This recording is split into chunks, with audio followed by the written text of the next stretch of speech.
মুলাদি থানার অন্তর্গত গাছুয়া ইসহাকিয়া কিরাতুল কুরআন হাফিজিয়া কওমিয়া মাদ্রাসার উদ্যোগে আয়োজিত আজকের এই মহতী সভার সম্মানিত সভাপতি মহতারাম হযরত উলামা ইকরাম, সম্মানিত সুধী মণ্ডলী, দিনী ভাইয়েরা, যেই মহান রব্বুল আলামিনের অতীব মেহেরবানি ও অনুগ্রহের ফলশ্রুতিতে আমরা এই দ্বীনি মজমায় সশরীরে উপস্থিত হতে সক্ষম হলাম। প্রথমেই আসুন সেই পাক পরওয়ারদিগার আলমের দরবারে আমরা মনের গহীন থেকে সশ্রদ্ধ কৃতজ্ঞতা নিবেদন করি, আলহামদুলিল্লাহ। সাথে সাথে আমার পক্ষ থেকে আপনাদেরকে আন্তরিক শুভেচ্ছা ও মোবারকবাদ, যে আজকের এই হাড় কাঁপানো কনকনে শীতকে উপেক্ষা করে রাতের গভীরতাকে ভুলে গিয়ে যেভাবে আপনারা জমে বসেছেন, এজন্য আমার পক্ষ থেকে আপনাদের প্রতি রইল আন্তরিক শুভেচ্ছা ও মোবারকবাদ। আমি প্রথমেই ঘোষণা দিয়েছি, এই বাচ্চারা, এই বন্ধুরা, এই যে কথা বলল, আগেই আমি প্রতিশ্রুতি দিয়েছি বিষয়ভিত্তিক ধারাবাহিক আলোচনার সময় বা পরিবেশ নেই বলে আমি লম্বা আলোচনা করব না। এরপরেও আপনারা অত্যন্ত ধৈর্যের পরিচয় দিয়ে, কষ্টকে ভুলে গিয়ে অদমের মুখ থেকেও দু চারটি কথা শোনার ঐকান্তিক ইচ্ছে পোষণ করে চাতক পাখির মতো তাকিয়ে রইলেন। অতএব আপনাদের উপস্থিতি ও অবস্থানকে আমি তুচ্ছ জ্ঞান করতে পারব না, বিধায় স্বল্প পরিসরে সংক্ষিপ্তাকারে আমি দু চারটি কথা বলব। কি বলেন, শুনতে রাজি আছেন আপনারা? মহতারাম হাজিরিন, আমরা পৃথিবীতে একসময় ছিলাম না, বর্তমানে আছি, কিন্তু চিরকাল থাকতেও পারব না। আমার সাথে আপনারা কি একমত? আমরা মানুষ মাত্রই মরণশীল, সে হিসেবে আমাকেও মৃত্যুবরণ করতে হবে, আপনাকেও। মৃত্যুটাই আমাদের জীবনের শেষ নয়, বরং মৃত্যু হল এমন এক অসীম জীবনের সূচনা, যেই জীবনের শুরু আছে, শেষ নাই। সেই অপুরন্ত অসীম জীবনে পৃথিবীর সমস্ত মানুষগুলোকে দুটি শ্রেণীতে বিভক্ত করা হবে। কোরআনের ভাষায় বলা হয়, ফারিকুন ফিল জান্নাতি ওয়া ফারিকুন ফিস সাঈর। এক দলের ঠিকানা হবে দোজখ, আরেক দলের ঠিকানা জান্নাত। এখন আমাদের কি সিদ্ধান্ত? জান্নাতে যাওয়ার নিয়ত না দোজখে যাওয়ার ইচ্ছা? জান্নাত। কারণ জান্নাত হলো কল্পনা করা যায় না এমন শান্তির স্থান, আর জাহান্নাম এমন অশান্তির স্থান যে অশান্তিকে কল্পনা করার শক্তি আমাদের নাই। সীমাহীন যন্ত্রণা, লাঞ্ছনা, গঞ্জনা, অপমান, অসহায়ত্বের স্থান দোজখ, আর ধারণাতীত পন্থায় সুখ সামগ্রী ভরা শান্তির নিকেতন, তার নাম হল জান্নাত। এই জান্নাতের মধ্যে আল্লাহ আমাদেরকে অভাবনীয় নিয়ামতে ধন্য করবেন। যে বিল্ডিং গুলো আমাদেরকে দিবেন, একটি বিল্ডিং এর বর্ণনায় হাদিসে বলা হয়েছে যে বিল্ডিংটা আয়তনে এত বড় হবে, জান্নাতের সে বিল্ডিং এ প্রবেশ করার দরজার সংখ্যা হবে 60,000। এখন ভাবুন তো, একটা ঘরে ঢুকার দরজার সংখ্যা যদি 60,000 হয়, ঘরটা ছোট না বড়? বড় না, অনেক বড়। বড় বললে হবে না, অনেক অনেক বড়। এই বিশাল ঘরটি তৈরি হবে যে ইট ব্যবহার করে, সেই ইটগুলো মাটির করা ইট নয়, সেগুলো স্বর্ণের ইট। তাহলে বিল্ডিংটার মূল্য কত দাঁড়াতে পারে? বালি আর সিমেন্টে 2 ইটের মাঝে জয়েন্ট দেওয়া হবে না, জয়েন্টের জন্য ব্যবহৃত হবে মেশকো, আম্বর আর কাফুর। এই দামি জান্নাত আল্লাহ আমাদেরকে ফ্রিতে দিবেন না, আল্লাহ থেকে এই জান্নাত আমাদের ক্রয় করতে হবে, মূল্য পরিশোধ করতে হবে। কি দিয়ে? সেখানে টাকা চলবে না, পয়সা চলবে না। ওই জায়গার হাসর দেশের মুদ্রার নাম হলো সোয়াব। আমাদের বর্তমান বাংলাদেশের মুদ্রার নাম হলো টাকা। টাকা দেই তো দোকানে পণ্য পাই। হাসরের মাঠে টাকা চলবে না, ওখানকার টাকার নাম সোয়াব। আল্লাহর ব্যাংকে সোয়াব জমা দিতে হবে, আল্লাহ তাআলা আমাদেরকে জান্নাতের টিকিট দিবেন। এখন আপনারাই ভাবুন, এই যে 60,000 দরজা বিশিষ্ট একটা বিল্ডিং, এই ধরনের কোটি কোটি বিল্ডিং আমাদেরকে দিবেন, ওই জান্নাত কিনতে অল্প সোয়াবে হবে না বেশি সোয়াব লাগবে? এই জান্নাত আল্লাহ থেকে কিনতে যেই পরিমাণ সোয়াবের প্রয়োজন হবে, ওই পরিমাণ সোয়াব কামাই করার শক্তি সামর্থ্য আমারও নেই, আপনারও নেই। এই কথাটা আমাদের সৃষ্টিকর্তা আল্লাহ জানেন কিনা? আমার জন্মের পর থেকে অন্তিম শয্যায় শায়িত হওয়া পর্যন্ত জীবনের প্রতিটি মুহূর্ত যদি আমি ইবাদতে মগ্ন থাকি, সোয়াব কামাইতে লিপ্ত থাকি, তারপরেও তো জান্নাতের একটা ইট কেনার মতো সোয়াব কামাতে পারবো না। তো এত কিছু কিনবো, পাহাড়ের থেকেও বড় বড় সোয়াবের দরকার হবে। এত সোয়াব কোথায় পাবো? শক্তি তো আমাদের নেই, এটা আল্লাহই জানেন। এই জন্য রব্বুল আলামিন প্রিয় নবী সাল্লাল্লাহু আলাইহি ওয়াসাল্লামের মাধ্যমে আপনাকে আমাকে এমন কতগুলি সহজলভ্য সোয়াব অর্জনের অতি সহজ পথ নির্ণয় করে দেখিয়েছেন। এই পথগুলো যদি আমরা অবলম্বন করি, অপুরন্ত সোয়াব দিয়ে জান্নাত কেনা আমার আপনার জন্য সহজ হয়ে যাবে। যেমন উদাহরণত বলি, কত সোয়াব জান্নাত কিনতে বেশি সোয়াব লাগবে, এই বেশি সোয়াব কেমনে কামাবো?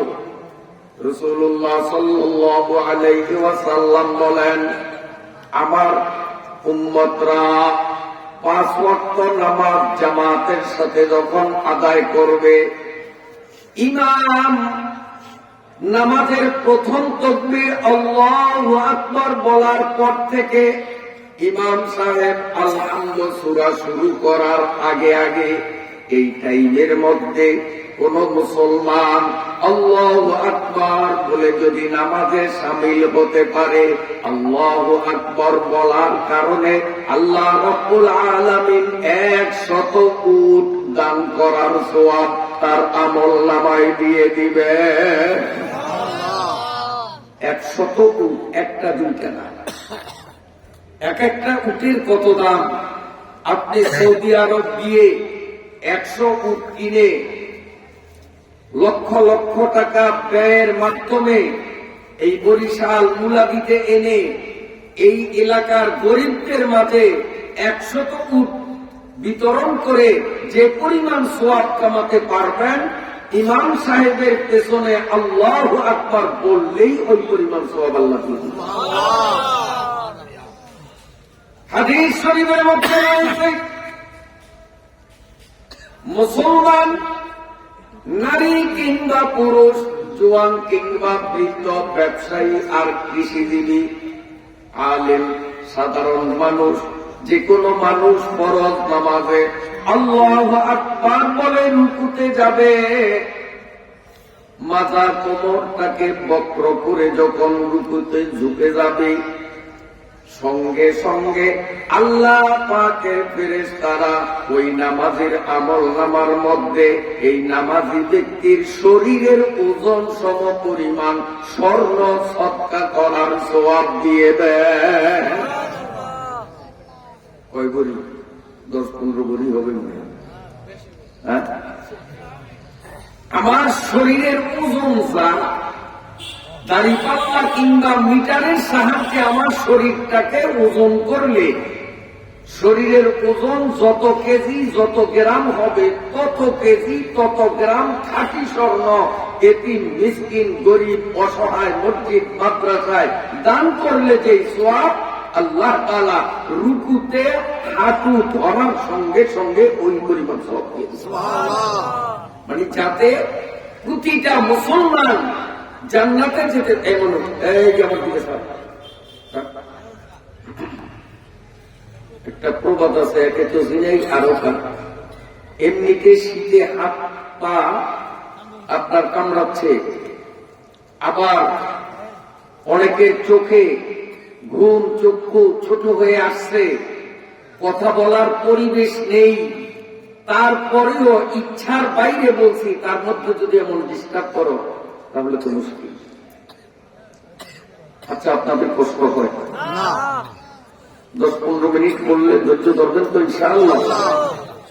আমি সাধারণত 4-5 ঘন্টার কমে বয়ান ছাড়ি না, যেহেতু আপনাদের এই এলাকায় আমি আরো বহুবার এসেছি, বিভিন্ন জায়গায় দেখেছেন মিনিমাম 4 থেকে 5 ঘন্টা আলোচনা করি ধারাবাহিক। কোরআন শরীফের বিশেষ কোন সূরা কিংবা কোন আয়াত আমি আলোচ্য বিষয় নিরূপণ করে বিষয় ভিত্তিক ধারাবাহিক আলোচনা, আজকে সেই পরিবেশ আমি পাইনি। অতএব কারণে বিক্ষিপ্ত আকারে অতি গুরুত্বপূর্ণ কিছু কথা বলবো, যে কথাগুলো আমাদের আগামী দিনের জন্য একটা পাথেয় হতে পারে। আল্লাহ কবুল করে। আল্লাহর ইচ্ছা আমার প্রতিটা বান্দা জান্নাত পাক, কিন্তু জান্নাত পাওয়ার মতো শক্তি আমাদের নাই, সওয়াব কামাতে পারবো না। এজন্য আল্লাহ বিষয়টা সহজ করছেন কিনা? আল্লাহ বন্ধুরা আমার, এই রুকুতে সুবহান রাব্বিয়াল আযীম কম পক্ষে আমরা 3 বার পড়ি।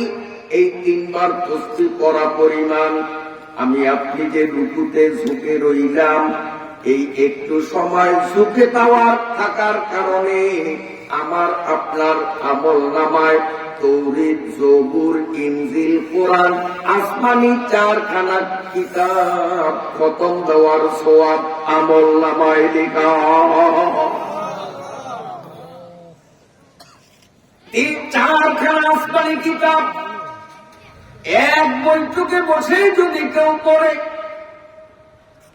কোরআন শরীফ এত চিনেন, অর্ধ হাত পাশ, আর লম্বায় হয়তো 1 বিঘতের চেয়ে 2-4 ইঞ্চি বড়, কলেবর বেশি না, এতখানি মোটা, মাত্র 30 পারা, 6666 খানা আয়াত ছোট বড় মিলে। এই কোরআন হাফিজরা রমজান মাসে 1 মাসে খতম দেয় তারাবিতে। তাই তো আমরা অনেকে যেখানে খতমে তারাবি হয় সেখানে যাই না, তালাশ করি কোন মসজিদে সূরা তারাবি হয়। ঠিক না বেঠিক? আর মুসা নবীকে আল্লাহ যে তৌরাত দিয়েছেন, এই তৌরাত কলেবরের দিক থেকে, আয়তনের দিকে থেকে আমাদের কোরআনের মতো এত ছোট্ট ছিল না। মুসা নবীর কোরআন পাশে ছিল 8 হাত, লম্বায় ছিল 12 হাত, পারার সংখ্যা 1000। আমাদের কোরআনে কয় পারা? মাত্র 30 পারা। আর মুসা নবীর তৌরাতের পারার সংখ্যা 1000, আয়াত সংখ্যা হলো 10 লক্ষ। এখন চিন্তা করেন, 8 হাত বাই 12 হাত কলেবরের 10 লক্ষ আয়াত বিশিষ্ট কিতাবটা এক বৈঠকে পড়তে পারবেন তো? পারবেন? সম্ভবই তো না। তৌরাত তো অরিজিনাল তৌরাত পৃথিবীতে নাই। আসমানি 104খানা কিতাবের মধ্যে অরিজিনাল একটা কিতাবই আছে। বলেন তো সেটা কি? এই কোরআন ছাড়া আর অরিজিনাল কোন কিতাব নাই, সব ডুপ্লিকেট হয়ে গেছে। কাজে আমরা পড়বই বা কিভাবে? আর অরিজিনাল থেকে থাকলেও এত বড় কিতাব এক মজলিসে বসে খতম করার শক্তি কি আমাদের আছে? নাই। আমার আল্লাহর কত বড় দয়া! दर्दे दिल के वास्ते पैदा किया इंसान को, वरना तो आपके लिए कुछ कम न थे कर रो दिया। আমার আল্লাহ আমার প্রতি আপনার প্রতি কতটা মায়াশীল। আল্লাহ দেখেন যে আমার বান্দা বান্দিরা জান্নাত কেনার মতন নেকি কামাই করার শক্তি একটারও নাই। আমি আল্লাহর ইচ্ছা ওদের জান্নাতের মালিক বানাবো। এই জন্য আল্লাহ এই 5 ওয়াক্ত ফরজ নামাজের প্রতিটা রুকুর মধ্যে কি রাখলেন? মুসলমান আল্লাহু আকবার বলে রুকুতে যখন হাত দিয়ে হাঁটুতে ধরবে, সঙ্গে সঙ্গে নিজের শরীরের ওজন সম পরিমাণ স্বর্ণদানের সোয়াব পেয়ে যায়।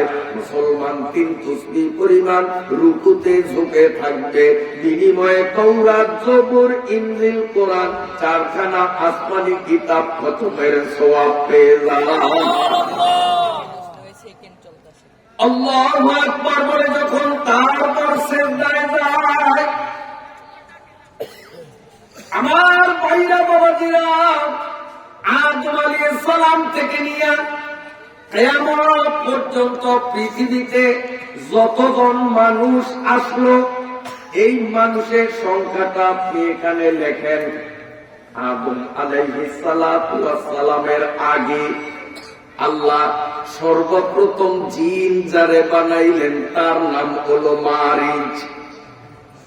এই মারিজ জিন, তার মাধ্যমে অসংখ্য জিন জাতি আল্লাহ দুনিয়ায় ছড়িয়ে দিয়েছেন।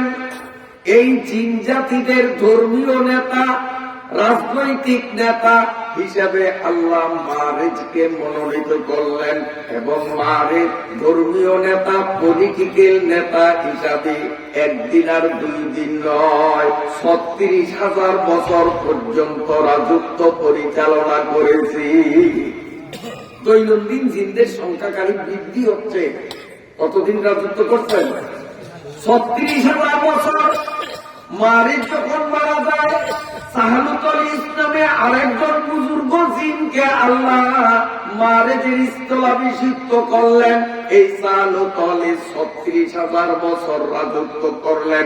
তারপরে ওনার মৃত্যুর পর আরেকজনে 36,000 বছর, তারপরে আরেকজনে 36,000 বছর।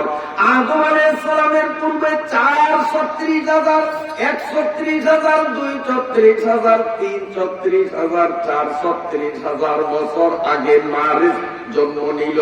এই মারিজ থেকে শুরু করে কিয়ামত পর্যন্ত পৃথিবীতে জিনের সংখ্যা যা হবে, মানুষের সংখ্যার নিচে বসিয়ে এবার জিন আর মানুষের 2 সংখ্যাকে যোগ করলে যোগফল যত দাঁড়াবে, মুসলমান আল্লাহু আকবার বলে সিজদায় নাক কপাল ঠেকানোর সাথে সাথে কত সংখ্যক নেকি তার আমলনামায় জমা হয়। হিসাবত বজুরে বাজুয়ে নিস, কানা মকসদ খোদায়ে বকশিন্দা। কষ্ট হচ্ছে আপনাদের না? ওটা ইনশাআল্লাহ অতি আমি ছেড়ে দেব। এরপরে নামাজের শেষ বৈঠকে আত্তাহিয়াত পড়ার জন্য যখন আমরা বসি, শোনেন কি পাই আমরা? মুসলমান জান্নাতের মালিক হওয়াটা যেন তাদের জন্য সহজ হয়, আমার আল্লাহ কি নিপুণ ব্যবস্থাপনা রেখেছেন। মুসলমান নারী পুরুষ, জোয়ান বৃদ্ধ, শিক্ষিত মূর্খ, যে কোনো মুসলমান ফরজ নামাজের শেষ বৈঠকে আত্তাহিয়াতুর জন্য বসে, এখনো আত্তাহিয়াতু শুরু করলো না।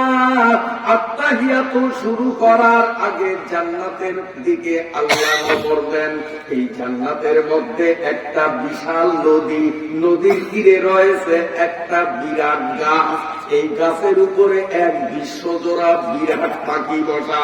আল্লাহ রাব্বুল আলামিন ওই গাছের উপর বসা পাখিকে ফরমান জারি করেন, পাখিরে আমার বান্দা নামাজের শেষ বৈঠকে আত্তাহিয়াতু পড়ার জন্য বসছে, তুই এখানে আর থাকতে পারবি না, একটু কুড়াল দিয়া নদীতে ডুব দে। সাথে সাথে পাখিটা নদীতে ডুব দিয়ে ডাঙ্গায় ওঠে। আর পাখিদের জন্মগত স্বভাব, ওরা পানিতে ডুব দিয়ে ডাঙ্গায় উঠলেই তার পাখাগুলো নাড়াচাড়া করে, দেখছেন কিনা আপনারা? এটা পাখিদের জন্মগত স্বভাব, নিয়োগ করা লাগে না, বিনা নিয়োগেই নাড়াচাড়া হয়ে আসে গায়ের পানি। অনেক জিনিস বিনা নিয়তে আমরাও করি। বলবেন কেমনে? আসার সময় খেয়াল করেন না, যাওয়ার সময় খেয়াল করবেন। এই আপনারা বাড়ি ফেরার সময় পাও দিয়ে এইভাবে হাঁটবেন না, না উড়ে যাবেন, এই তখন খেয়াল করবেন। আমি বলিয়ে দিলাম, ডাইন পাও যখন সামনে যায় নিয়ত করা লাগে না, নিয়ত দিকে বাম হাতটা তখন পিছনের দিকে যায়। আবার ডান পাটে পিছনে আনিয়া বাম পা যখন সামনে দেয় তখন আমার নিয়ত করে লাগে না, বিনা নিয়তেই দেখা যায় আমার এইভাবে যখন এই পাও সামনে যায় এই হাত পিছনে থাকে, আবার এই পাও যখন সামনে যায় ডান হাত তখন পিছনে থাকে।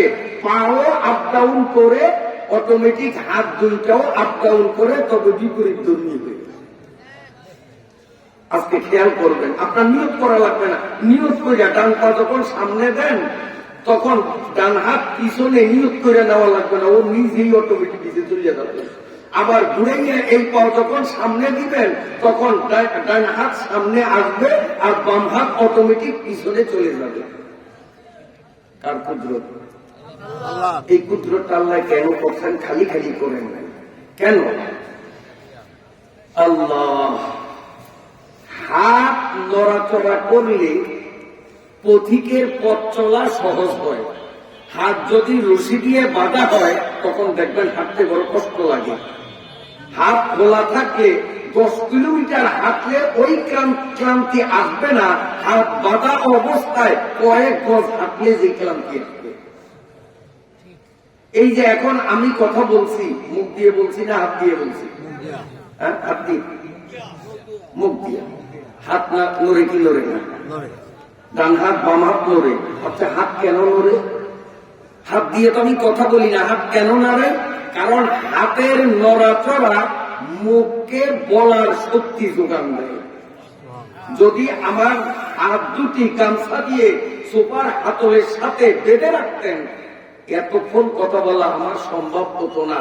কারণ মুখকে কথা বলার সাহস শক্তি যোগান দেয় এই হাতের নড়াচড়ায়।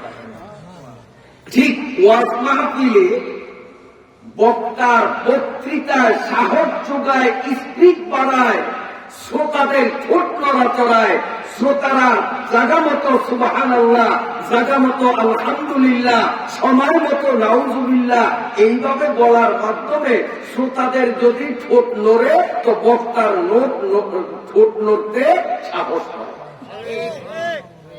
এই যে আপনারা ঠিক বলছেন না, আমার ভিতরে নতুন এনার্জি আসছে। যদি ঠিক না বলতেন আজকে আরো ডাউন হইত। এইভাবে শ্রোতারা নড়লে বক্তার মুখে শক্তি আসে, হাত নড়লে পাও নড়ায় যেমন শক্তি আসে। আমার পাখিদের স্বভাব পানিতে নেমে পানি থেকে যখন ডাঙ্গায় ওঠে তখন সে তার গায়ের পরগুলো সঞ্চালন করে পানি ঝরায়।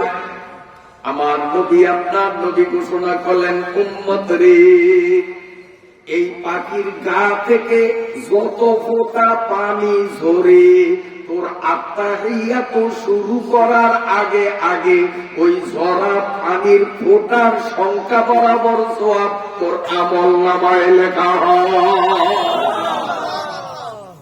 হযরত ইউসুফ আলাইহিস সালামকে হারিয়ে ইয়াকুব আলাইহিস সালাম যে বেদনায় ব্যথাতুর কাতর অবস্থায় সবর করে যে পরিমাণ সওয়াব পাইলেন, সওয়াবটাকে যদি এখানে লিখেন, হযরতে জাকারিয়া নবীকে ইহুদিরা নেতানিয়াহু, বিশ্ববিখ্যাত শয়তান, মানব জাতির কলঙ্ক, নরাধম, বিশ্ব শয়তান, এই নেতানিয়াহুর পূর্বপুরুষ ইহুদিরা আল্লাহর নবী হযরতে জাকারিয়া আলাইহিস সালাতু ওয়াস সালামকে মাথা থেকে সারা শরীরটা করাত দিয়ে ফেরে দ্বিখণ্ডিত করেছিল। জাকারিয়া নবী একটুবারও কুহু করলেন না। তিনি সবর করে যে পরিমাণ সওয়াব আল্লাহ থেকে পেলেন, ওই সওয়াবগুলো তার নিচে রাখেন। ইয়াকুব নবীর সবরের সওয়াব, জাকারিয়া নবীর সবরের সওয়াব, হযরতে আইয়ুব নবী যার মাথার তালু থেকে পায়ের তালু পর্যন্ত সারা শরীরে লক্ষ লক্ষ ফোঁড়া, ফোঁড়ার ব্যথায় তিনি কাতর, একটু চিৎকার করলেন না, করলেন না, সবর করে থাকলেন। কারণ ইমানদারের বৈশিষ্ট্য সুখে শুকরিয়া আলহামদুলিল্লাহ, সব আর দুঃখে সবর ইন্না লিল্লাহ। ঠিক আছে নি? আল্লাহর পয়গম্বর হযরতে দাউদ আলাইহিস সালাত, হযরতে দাউদ আলাইহিস সালাত, আইয়ুব আলাইহিস সালাত ওয়াস সালামের সারা শরীরে অসংখ্য পোড়ার ব্যথায় তিনি একটুও করলেন না। সার্বক্ষণিক তিনি জিকিরের মধ্যেই মগ্ন থাকতেন। এই আইয়ুব নবী এত কষ্টে এইভাবে সবর করে যেই পরিমাণ সওয়াব তিনি কামালেন, এই সওয়াবটাকেও তার নিচে রাখেন। হযরত ইয়াহইয়া আলাইহিস সালাতু ওয়াস সালাম একজন নবী ছিলেন। এই ইহুদির বাচ্চা, ইহুদি হারামজাদার গোষ্ঠী আল্লাহর নবীর গলায় ছুরি চালিয়ে দিন দুপুরে সংসদ ভবনের সামনে জবাই করেছিল। ইয়াহইয়া আলাইহিস সালাতু ওয়াস সালাম সবর করেছেন। এই চারজন নবীর চার ধরনের বিপদের পরিবর্তে সবরের কারণে আল্লাহ রাব্বুল আলামিন থেকে যেই পরিমাণ সওয়াব পাইলেন, এই চারজনের সওয়াবকে যোগ করলে যোগফল যত দাঁড়াবে, আত্তাহিয়াতু শুরু করার আগে আগে আমার আপনার আমলনামার মধ্যে ওই পরিমাণ সওয়াব আল্লাহ দিয়ে দেয়। আমরা যারা নামাজ পড়ি, আমরা জিতলাম না ঠকলাম? কি বললেন? জিতলাম না ঠকলাম? জান্নাত কামাই করতে অনেক সওয়াব লাগবে, সেই সওয়াব কামাই করার শক্তি নাই। তাই আল্লাহ তাআলা নামাজের মধ্যে এমন অফার দিয়ে দিলেন, যারা নামাজ পড়ে তারা জান্নাত কেনার মতো সেই মুদ্রা, টাকা, সওয়াব জোগাড় তারা করে। আর যারা নামাজ পড়ে না, তারা কত ঠগন ঠকে, কত পিছনে পড়ে রইল। এই জন্য জুয়ান বাবারা যারা আসো, আমি তোমাদের থেকে জানতে চাই, এই সংক্ষিপ্ত কয়েক মিনিটের আলোচনা শুনে যদি তোমাদের মনে একটা বুঝ সৃষ্টি হয়ে থাকে, তো বাবা তোমরা একটু আল্লাহর সাথে কি ওয়াদা দিতে পারো, আল্লাহ না বুঝিয়া নামাজে অবহেলা করেছি, আজকে বুঝ হয়েছে, অতএব জীবনে আর ফরজ নামাজ ইচ্ছা করে নষ্ট করবো না। দেখি যুবক বাবারা হাত তুলতে পারো কিনা। আল্লাহ কবুল করে না। আমি সম্মানিত হাজিরিন, আমি এখন ইনশাআল্লাহ মুনাজাতের দিকে আগাচ্ছি, যেহেতু আগেই ওয়াদা করেছি লম্বা চূড়া আলোচনা করব না। এবার আমার সাথে সাথে আপনারা পড়ুন, দেখি পারেন কিনা, আপনাদের একটু ইন্টারভিউ নেব। আস্তাগফিরুল্লাহ আল্লাযী লা ইলাহা ইল্লা হুয়াল হাইয়ুল কাইয়্যুম ওয়া আতুবু ইলাইহি। এটা পারবেন? মুখস্থ আছে আপনাদের না? আধা ঘন্টা পড়াবো বসে বসে, পারবেন সবাই? সবার মুখস্থ আছে, কিন্তু এইটাকে জায়গা মতো সেট করতে জানি না। এইখানেও বিরাট একটা অফার আছে, বলবো? কষ্ট হবে তো, বদদোয়া দিলে তো মরে যাবেন। বলবো? আল্লাহ রাসূলুল্লাহ সাল্লাল্লাহু আলাইহি ওয়াসাল্লাম ইরশাদ করেন, আমার উম্মত মেয়ে বা পুরুষ যে কোনো উম্মত রাতে যেই বিছানায় ঘুমাবে, ওই বিছানায় গিয়ে শুইবার আগে একবার যদি এই দোয়াটা পড়ে আস্তাগফিরুল্লাহ আল্লাযী লা ইলাহা ইল্লা হুয়াল হাইয়ুল কাইয়্যুম ওয়া আতুবু ইলাইহি, আমার নবী বলেন ইলাইহি বলতে না বলতে তার আমলনামার থেকে সমস্ত গুনাহগুলো আল্লাহ ডিলিট করে দেন।